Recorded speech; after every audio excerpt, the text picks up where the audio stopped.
There's a few factors that lead to success, especially in cryptocurrency. Luck, timing, skill, among many other qualities. One or more of those led to great success for the Trader Joe decentralized exchange on AVAX or the Avalanche blockchain. CryptoFish, or the face or leader of Trader Joe, recently sat down for an interview with the DeFi Edge. And there were some interesting takeaways from that interview that I want to break down for you here today. My name's Vosk. You're on the VoskCoin YouTube channel, where I try to condense all of my research to save you time. If you learn more, you earn more. That's factual. So subscribe. I'm not even asking. It's an order. Yes, sir. Emphatic.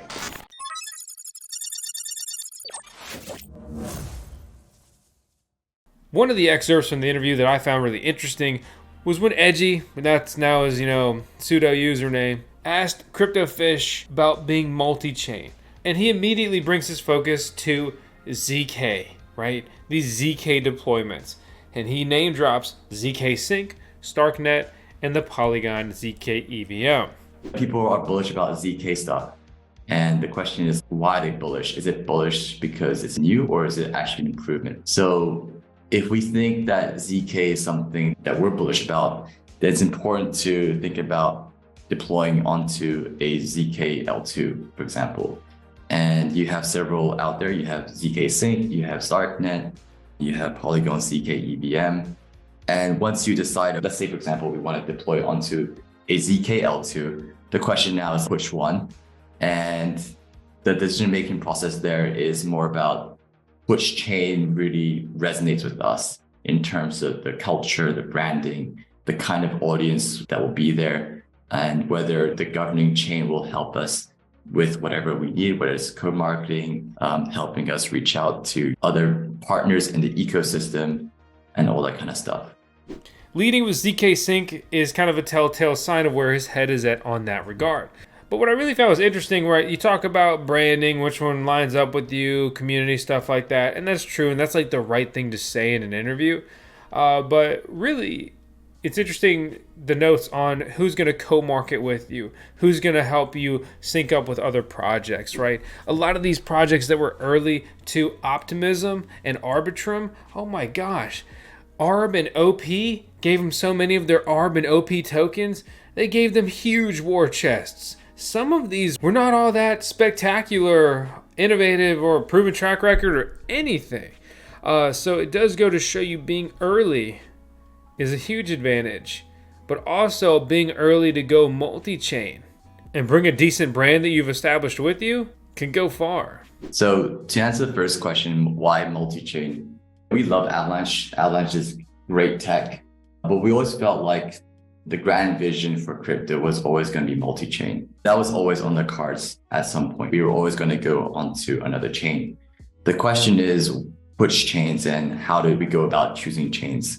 If you want to feel good about the Avalanche cryptocurrency and the Layer 1 blockchain, you hear the initial piece of this excerpt, right?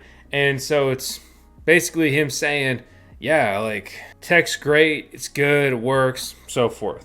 Cheap, fast, whatever. It's the things you want. But then very quickly coming back to ZK as well as roll-ups, right? And those have been the focus.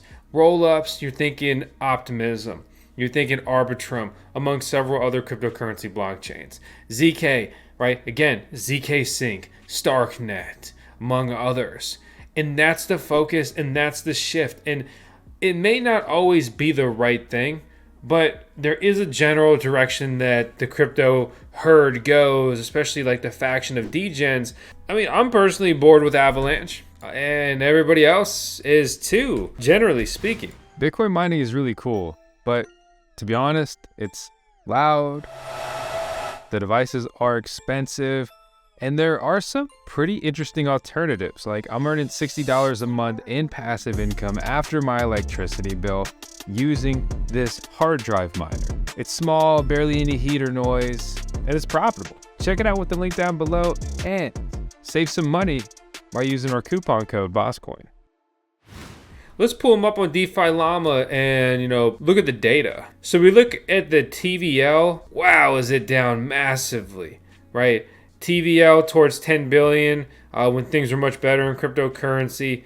Now it's under 1 billion, and this has just flatlined, right? Let's compare this chain with Arbitrum, ZK Sync, specifically ERA. And let's narrow down this timeline to just 2023, right? We'll go here, beginning of 2023.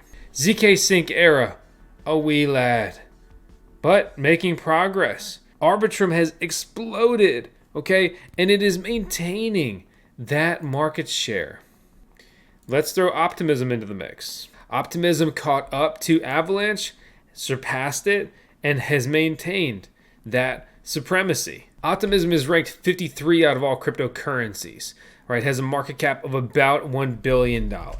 You look at ARB, which is like Optimism, but better and cooler, right? It has a market cap of 1.5 billion, ranked 38 out of all cryptocurrencies.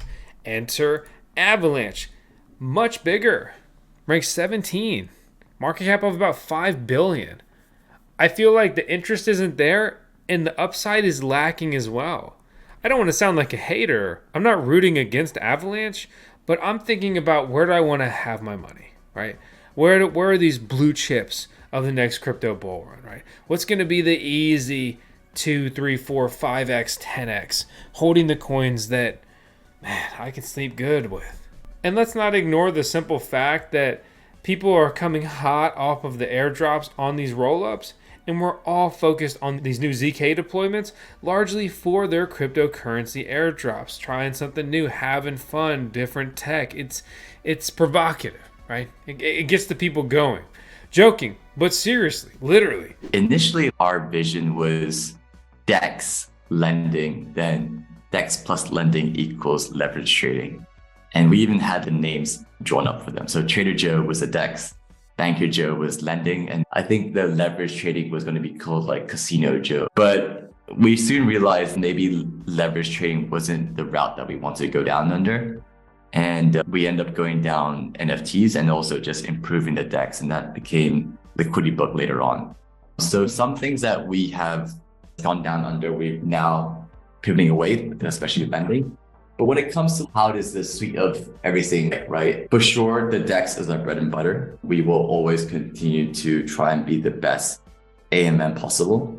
It's interesting to hear Crypto Fish basically explain their initial vision, right?